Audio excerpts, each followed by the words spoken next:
દેવી પૂજક સમાજના દોસ્તો મિત્રો અને આગેવાનો અને વિચરતી વિમુક્ત જાતિના આગેવાનો ખાસ 2-3 મિનિટનો સમય કાઢજો આ વિડીયો જોવા માટે, કેમ કે એક ભાઈએ ફેસબુક મેસેન્જરમાં સમાજના હક અધિકારો માટે અને સમાજના મુદ્દાઓ માટે એક પોસ્ટ બનાવીને મોકલી છે.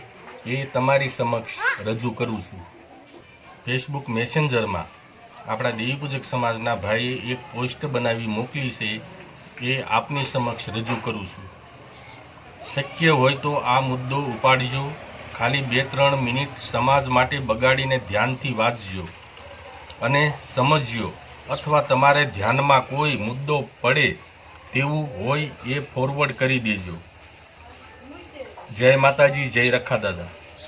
હું સંજયભાઈ આપણા સમાજનો એક જાગૃત નાગરિક હોવાના નાતે આ પત્ર લખી રહ્યો છું.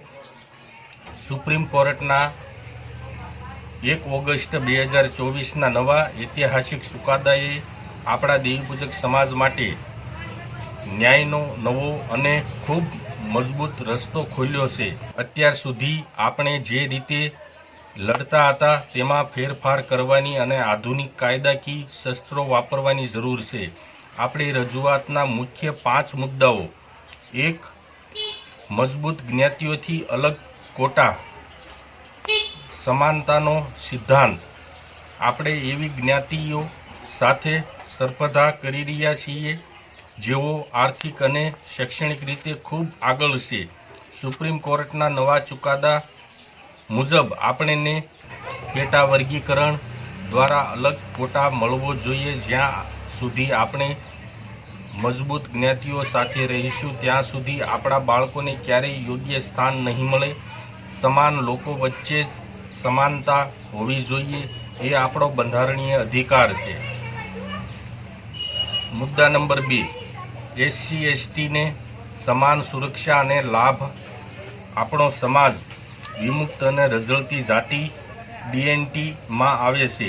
આપણી માંગ હોવી જોઈએ કે આપણને માત્ર અનામત જ નહીં પરંતુ SC/STને મળતા તમામ લાભો જેવા કે અત્યાચાર વિરોધી રક્ષણ, એટ્રોસિટી ACT વિશે આર્થિક સહાય અને આવાસ યોજનાઓ અલગ કોટાના માધ્યમથી મળે.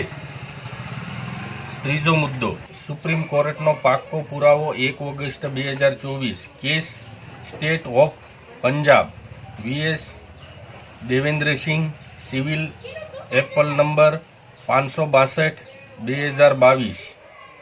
આ ચુકાદો સ્પષ્ટ કરે છે કે રાજ્ય સરકારો પાસે અમે જ્ઞાતિઓનું વર્ગીકરણ કરવાની સંપૂર્ણ સત્તા છે. સરકાર હવે બહાનું નહીં કાઢી શકે કે આ નિર્ણય કેન્દ્ર સરકારનો છે. મુદ્દા નંબર 4, ઐતિહાસિક અન્યાય અને ઇદાતે કમિશન અને જૂના ગેજેટિયર્સ સાબિત કરે છે કે દેવી પૂજક સમાજ અતિ પછાત છે. આ પુરાવાઓને નવા ચુકાદા સાથે જોડી સરકાર પાસે ક્વોન્ટિફિયેબલ ડેટા, આંકડાકીય માહિતી માટે ખાસ સર્વેની માંગણી કરવી જોઈએ. મુદ્દા નંબર 5, ફાઇલનો નિકાલ અને સમય મર્યાદા. સચિવાલયમાં આપણી ફાઇલ દાયકાઓથી અટકેલી છે. આપણે સરકાર પાસે રાઇટ ટુ સર્વિસ એક્ટ હેઠળ જવાબ માગવો જોઈએ કે આ ફાઇલ કયા ટેબલ પર અટકી છે. રજૂઆત માત્ર પત્ર પૂરતી નહીં પણ સમય મર્યાદાના ન્યાય મળે તેવી હોવી જોઈએ. ખાસ વિનંતી, મારો કોઈ પદ મેળવવાનો કે નેતા બનવાનો લોભ નથી. મારો એક જ ઉદ્દેશ્ય છે કે પુરાવાઓના અભાવે આપણે પહેલાં અન્યાય સહન કર્યા હતા તેને આ નવા કાયદાકીય શસ્ત્ર સાથે રજૂ કરી સમાજને ન્યાય અપાવીએ. લિખિતન તમારો વિશ્વાસુ સંજયભાઈ પરમાર. તો દેવી પૂજક સમાજના દોસ્તો મિત્રો આગેવાનો અને જે સમાજના ન્યાય માટે લડતા હોય તેવા લોકોએ ખાસ આ મુદ્દાઓ વિશે ચોક્કસ ધ્યાન દોરવું અને આપણો સમાજ આગળ કઈ રીતે આવે એ માટે આપણે ચોક્કસ પ્રયત્નો કરવા જોઈએ. સમાજના હક અધિકારો, અન્યાય, અત્યાચાર તમામ બાબત આપણે લડવા માટે ખાસ સમાજની એકતા હોવી જરૂરી છે. ત્યારે આપણે સમાજને વિકાસ અને પ્રગતિથી આગળ વધારી શકીશું. જય માતાજી.